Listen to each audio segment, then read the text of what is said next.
Yeah. You already know what it is. 237, no place like home. Catch me on the stoop. And today, we gonna say,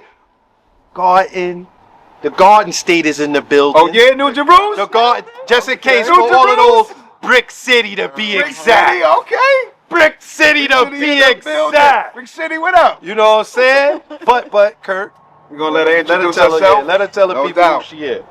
Hey everyone, my name is Zena Dixon, aka Zena Dixon Inc. on Instagram.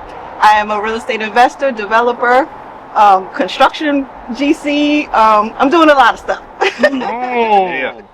Yeah.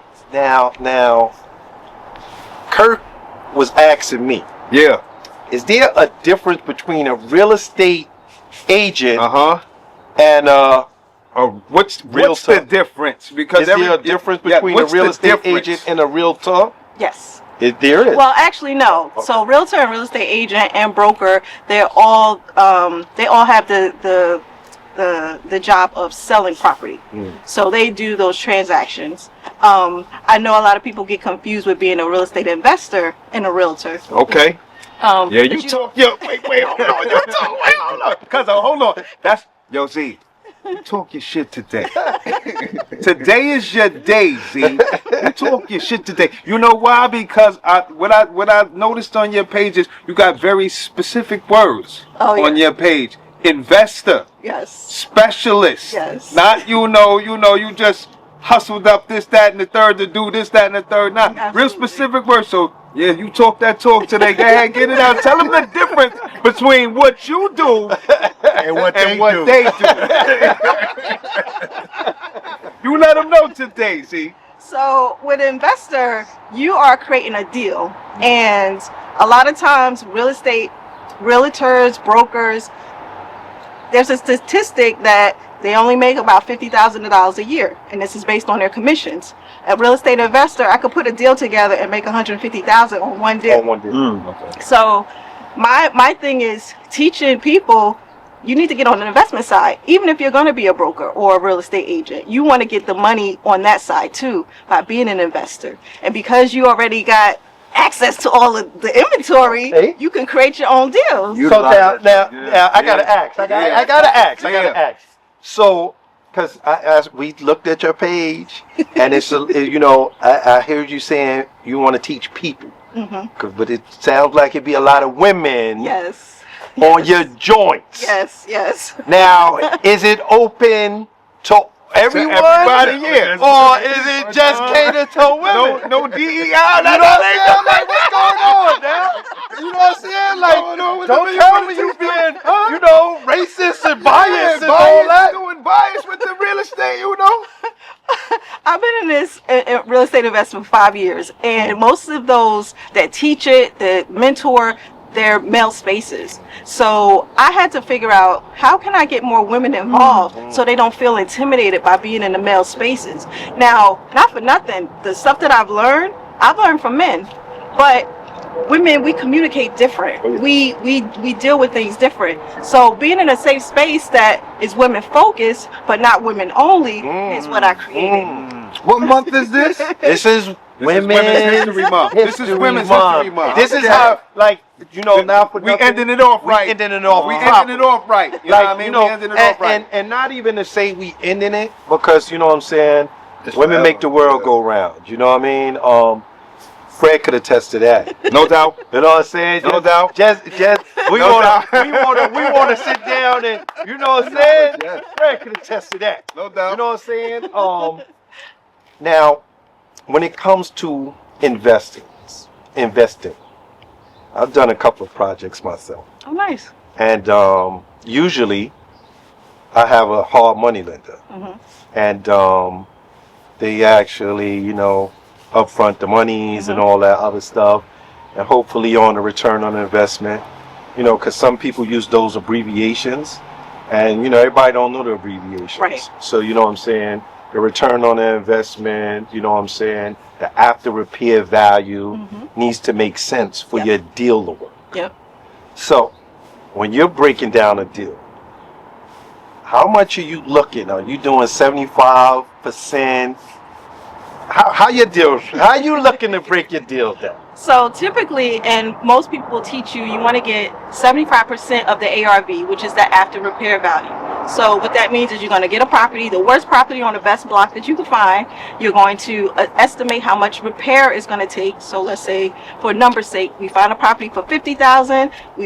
We know that we have to put $150 into it to repair it. We're all in for $200,000. Now we found this thing off market from a wholesaler that hooked us up, right? This is not on the MLS. This is, somebody hits you up in your DM, says, Zena, I got this property. I think this is in your buy box. So now we're all in at $200,000.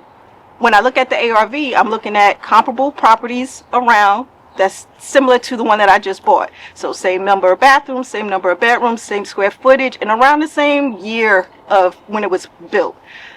So now I'm looking at ARV of other comparables, and those are going for $800,000. And this is just numbers. No. I ain't mad at those numbers. Because this is something that you could find in real life. Right. So now we're all in at $200,000. The ARV is $800,000. The spread is going to be around $600,000. So when you take that to your hard money lender, he's like, "Let's go." He's like, "Let's go."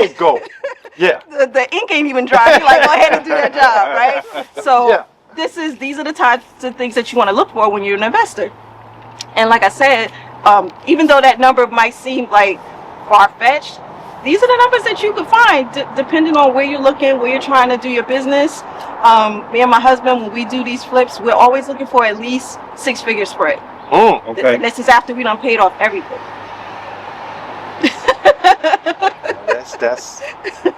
That's a nice spread there.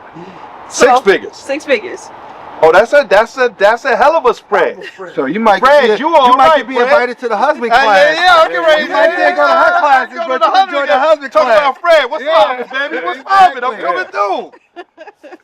Kind of friends you need to have, right? Yo, listen. Kind of friends you need to have, right? Cause we all don't really, because of course we didn't go to some of these classes that some of these other people were privy to. So you learn the hard way. Yes. How many deals have you got burnt on? So I wouldn't say we got burnt, but when the market changed, when the interest rate started going up, we had a property that we just finished, and the market just changed, and people that could qualify for a 6% mortgage couldn't afford a 8%, percentage on their mortgage. So we're holding that property, and holding costs that will erode all of your profits. So look, so let me ask you, how do you spot when somebody playing games out there? What are the signs to look for to be like, nah, we good over here? So doing your due diligence is critical. There are people out here, wholesalers, they'll put themselves out there like wholesalers and say, I got this property for $20,000. Now you just like, what? But they might have a deed of somebody that passed away that doesn't belong to them. They may be scamming. So you have to really do your due diligence, because this is, now that things are tightening up, people just finding better scams. And when you are new and you went on, somebody's Instagram, they like, yeah, I got this property, I did this rehab and I made six figures. You're just like, I'm gonna jump on that. And then you get the property, you go to title, and they like, this belongs to so-and-so. This don't belong to him. Or you could get into that project because your title company didn't do their due diligence, and now you're caught up because the bank is like, well, we did our due diligence, and now you can't do nothing with this property because you don't own it. So is there a lot of squatters still? Oh my God. You talking to the hood. You know what I'm saying? The hood. He talking about squatters. You know what I'm saying? He like, yo, I got squatters. We seen that. I got squatter rights. I don't even understand that. That is like, that's an oxymoron. Like, squatters' rights. Come on. But it's true. There are advocacy programs that will fight for you to stay in a property that you don't own, that you ain't paying no rent in. And it's just, if for landlords, it's really, really frustrating, because it's just like, you're trespassing on my property, that's a crime. But when you call the police, they be like, well, he said he got a lease. And you're like, well, I ain't giving it to him. Where you get it from? And you're just like fighting this battle through court. And the squatters, they're professional squatters. There are courses on Instagram that will teach you how to be a squatter. Like, that's just crazy to me. And I was tempted to get into the course because I wanted to see, but that's what's out there. And again, when times are getting tough and things are getting tight, people gonna just do what they need to do to make ends meet. And if that's creating a course on how to become a squatter, and people gonna pay you a few $100s, you gonna do it. Well, that's why the laws the way they are, because the judges and the courts need that type of entertainment coming to the court, back and forth, keeping money coming. Yeah. All right, we're gonna get them their rights so we can keep these court battles. People paying court fees and all of that's another. It's all a money grab. Yes, all. It's all a money grab. And, smaller landlords like ourselves, not the corporate ones, we don't have the manpower to send our attorneys in there and maybe, send some money to the judge and could you make this go away? We suffer with that. So the holding costs, people gone bankrupt, people have gotten divorces. It's serious in the street when you invested so much money and you have no return. Yes. Now, when it comes to the projects, you said you managed the projects, the construction projects. You ain't picking up a hammer. Absolutely not. Now, because you invest, and then you got the construction part of it. Yes.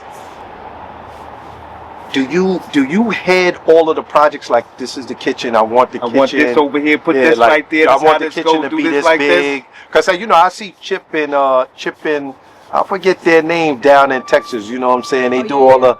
They do all those DIY joints taking over houses. I forget the name of them. Right. But Chip and Joanna. Oh yeah. Now.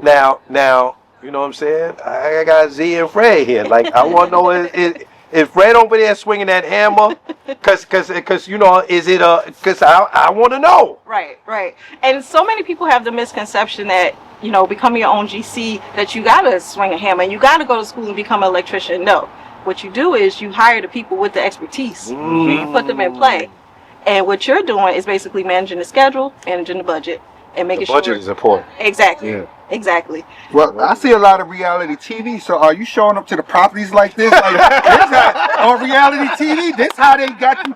They be coming to, they buy this one and buy this one. Just like that. So, I want to know it. So, this is true then. I do. Okay. Yeah. Presentation is everything, baby. I put on my Timbs. Okay. What you called her when we was talking? She said butters. Butters? Butters. I said what? You said it right. You I said it said right, the Z. butter. He ain't know what that was. I'm telling you, He ain't know what that was. butters. He ain't know what that was. You ain't know butters? Nah, but I know what trees is. Okay. That wasn't his term. That wasn't his term. You ain't know the butters. He ain't know what that was, son. Sorry. Double souls. And I was taking. And listen.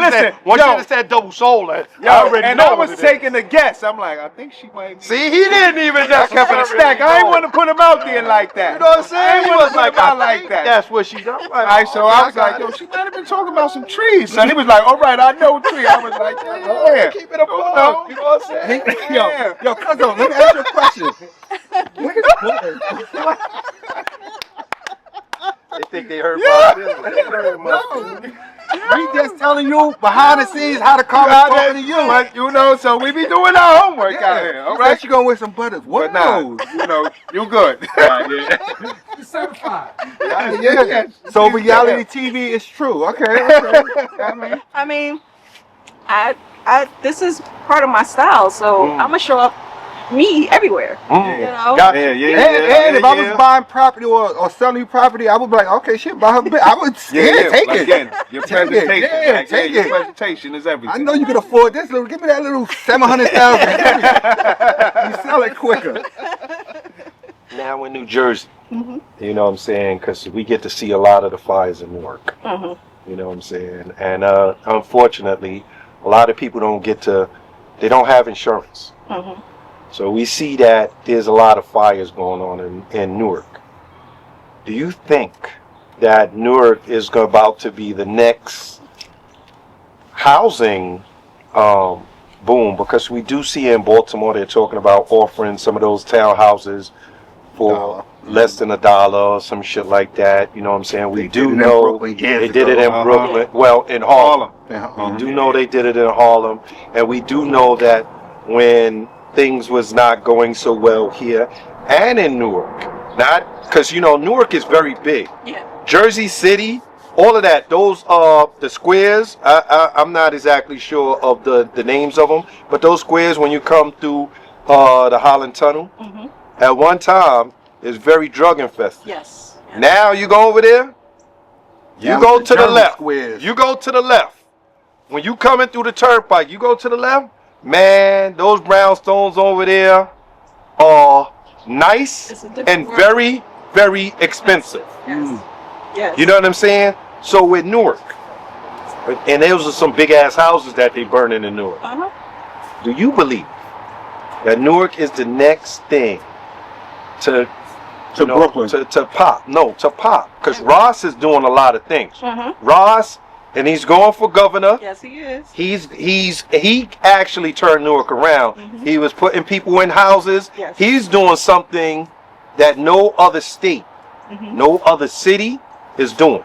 So if he becomes governor, do you think Newark is going to be the next thing Newark is about to pop? Oh yeah, absolutely. So I was at a fundraiser for Roz yesterday, actually. That's a long ass question, but And You gotta get the point across, man. that's what he's saying. I'm sure you got it. You got it. Y'all two niggas don't know. You ask them anything about Jersey, they like, you go through it.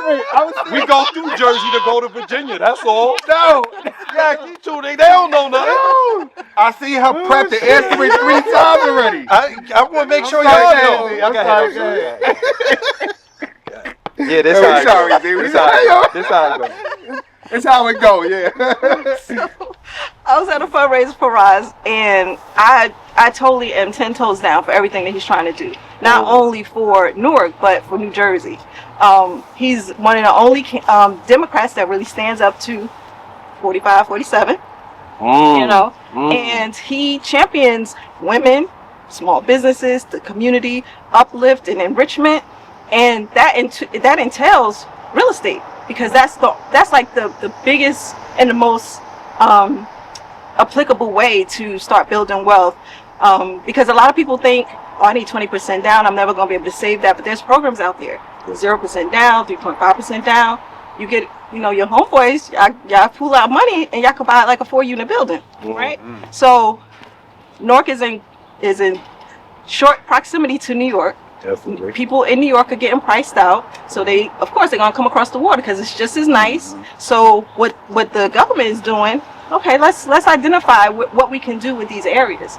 So they're having city planning meetings years ago, and those things are starting to come to fruition now. So you have like the Prudential Center, you have a lot of small businesses popping up, you have a lot of new construction. Queen Latifah has a project, so there's a lot of opportunity.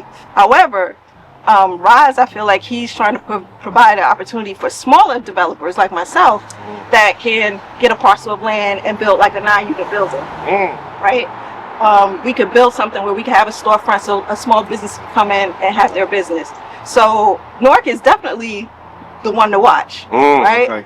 There's a lot of grant money. There's just a lot of interest, and you want to ride the wave as it comes in because you don't want to get priced out when it's on the other side.